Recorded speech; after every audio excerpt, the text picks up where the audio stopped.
everyone, it's day 3 of our July colouring challenge, and today we are colouring in a fairy tale book. So looking at the other 2 images that we've coloured, we've used red, we've used green, and we've predominantly used yellow. So why don't we use a completely different colour on this and go for purple? So yeah, I think that's what we will do.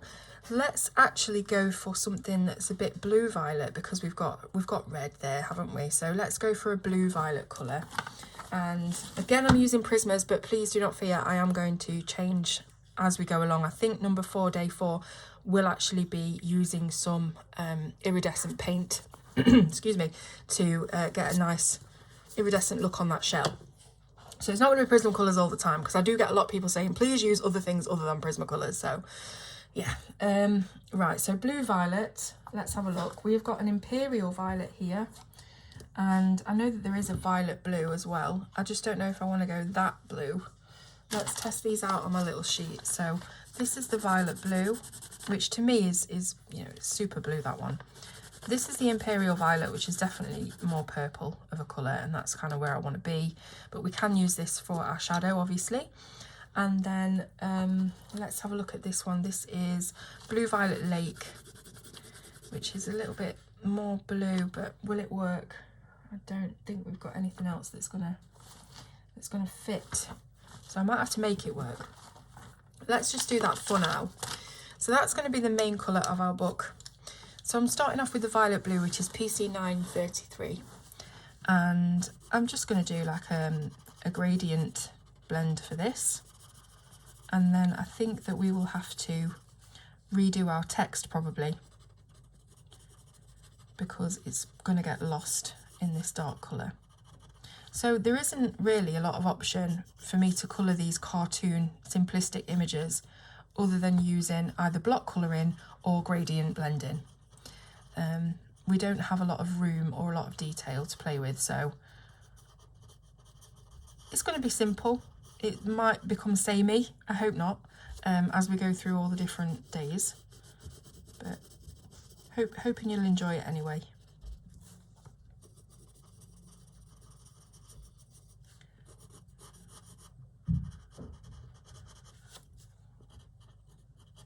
So just doing a border on this, and then we'll get lighter as we come to the centre.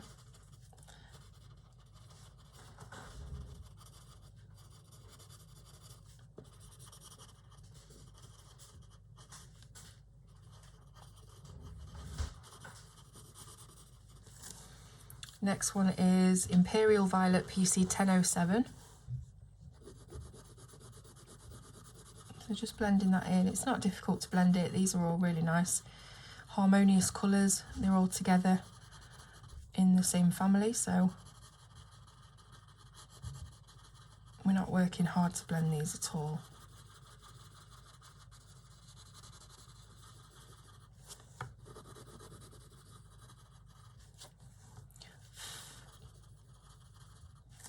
And then the lightest colour that we chose was the Blue Crimson Lake, which is 1079. Which is a little bit bluer, but should still blend quite nicely.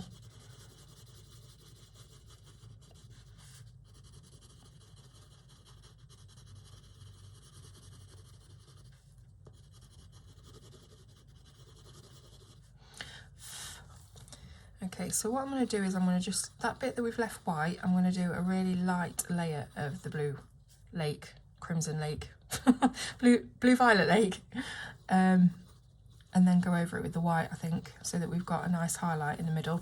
But before I do that, I just want to go over our other colours again. I always do them usually twice to make sure that they are as saturated as they can be, and that the addition of the lighter colours hasn't bleached them out, because that does happen. Imperial Violet again.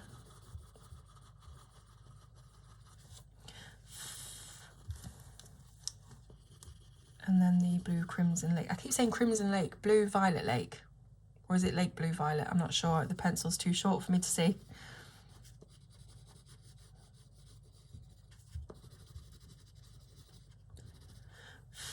Okay. White. Now, where has my white pencil gone? There we are. I've just got to take off some red. We used it on Ariel's hair last time. And then I'll just blur this out a little bit with the white. So you're sort of burnishing it, but you're using it as a blending tool. You could use a blending pencil if you want, but I like to use whites to make it look a little bit milkier, a bit softer.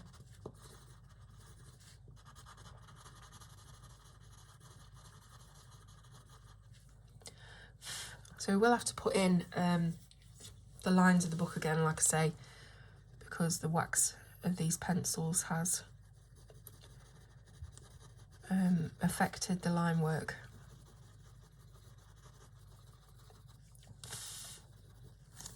So any other bits that you want to touch up, feel free to do that, because the white really can bleach and dull areas. So I'm coming back in with the Imperial Violet very quickly just to bring back the saturation of colour that we lost when we were burnishing with the white.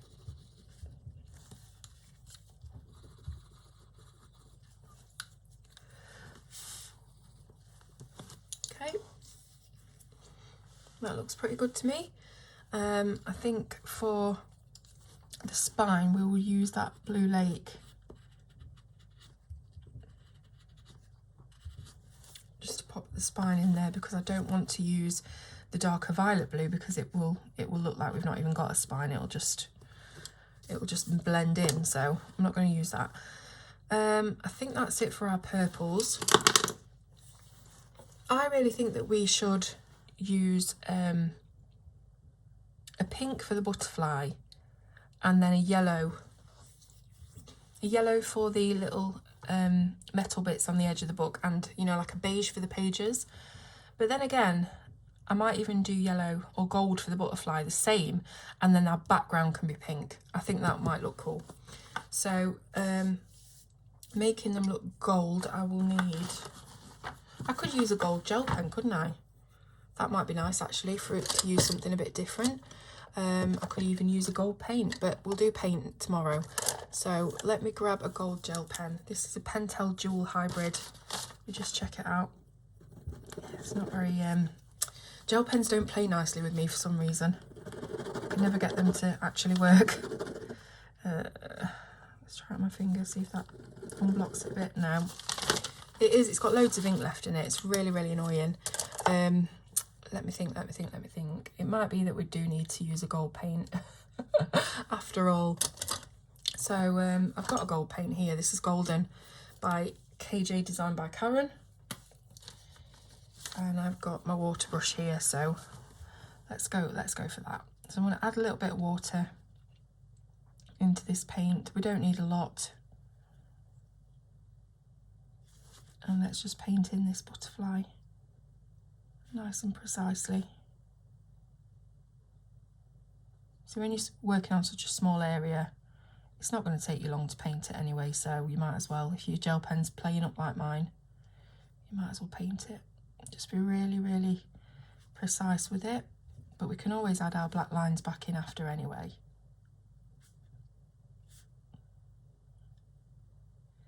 So I want this to be really opaque, that's why I keep coming back in for more paint. I don't want it to be a watercolour wash.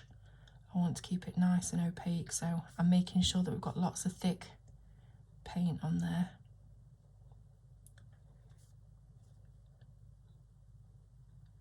And you see how quickly that paint dissolved. Really love this paint.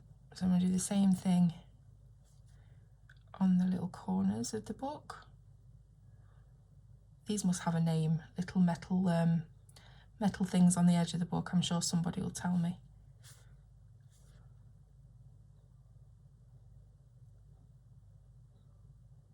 Here we go, as quick as that. So now we want to do our pages. So what I'm going to need is like a beigey, I want like a rustic kind of beigey colour pages. So like it's an old book. So let me see what I can find. I've got a beige here actually, that might work quite nicely. Let's see. a bit bright. What about this putty beige? That's a bit more like it. Again, I'm not going mad on, you know, thinking about colours and things. So I've filled that in pretty much with the putty beige, which was PC1003. Now I need something just a little bit deeper. This is chocolate PC1082, and just to pick out some of those pages. Chocolate might be a little bit brown, actually a little bit bright. Should have gone with something a bit deeper and darker, but hey ho. Just to pick out some of those pages. Maybe if we have, let's see, what's this? This is a 50% warm grey. I just don't want it to be so brown. I want it to be sort of brown, but not so brown. But it doesn't really matter anyway. I think it looks quite aged. I think it looks sufficiently aged for me to be happy with this cartoon drawing. Yeah, that'll do. And now we need to put back in our words and our letters. So I was saying that we should use white to fill in the fairy tales text because the black's still going to look quite dark. So let's see how this goes. So I'll try and follow the lines. This is quite a thick nibbed white pen, so I'm trying my best to be light-handed with it and not get, you know, thick lines that you can't read what I'm actually writing.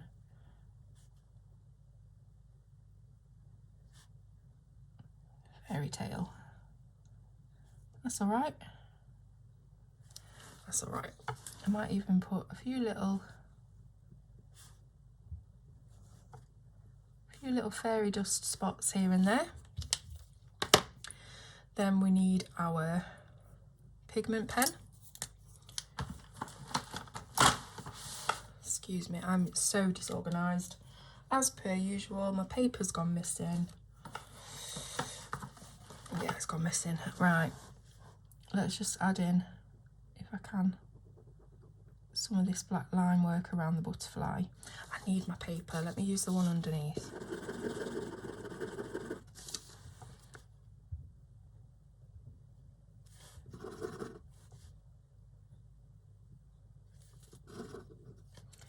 I'm getting bits of paint on my pen now, which is not ideal.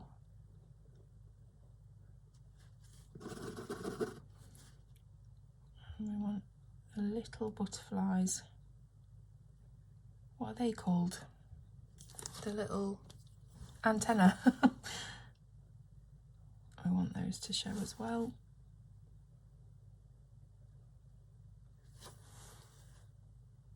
Right, that'll do, donkey. Let's go for that. If we want to just add in a few lines as well, very, very thin lines just to show pages, we can do that. Okie doke. Next up, we've got our background, which I said we were going to do a lovely hot pink. That would be really nice. So Prismacolor do a colour called hot pink, so we'll grab that one. This will look nice. This has got a little bit of purple in it, this hot pink. So it should go nicely with it anyway. And then I want something a bit lighter, but I don't think we've got anything that's a lighter version of this hot pink within the Prismacolors. So we're going to use the white. So again, I'm just doing the gradient by starting dark against the box, the line of the box.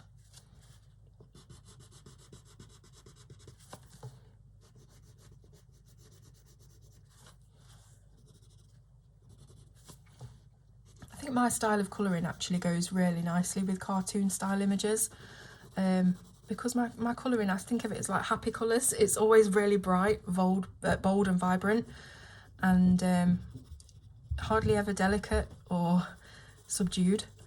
So I think my style does go nicely with these more childlike images.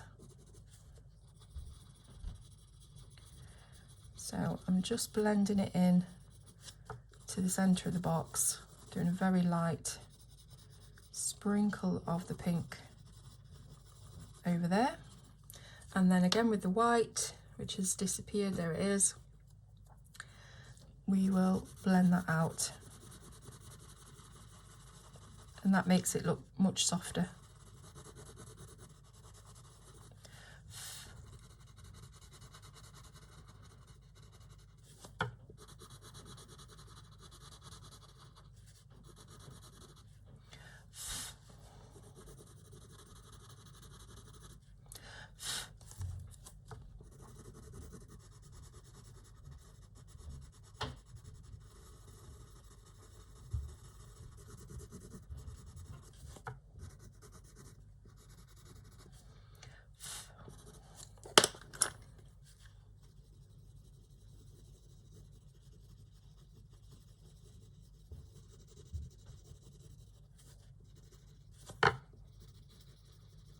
Very girly, isn't it? What do you reckon? Hope you enjoyed it. I think that'll do. And I will see you tomorrow on day 4.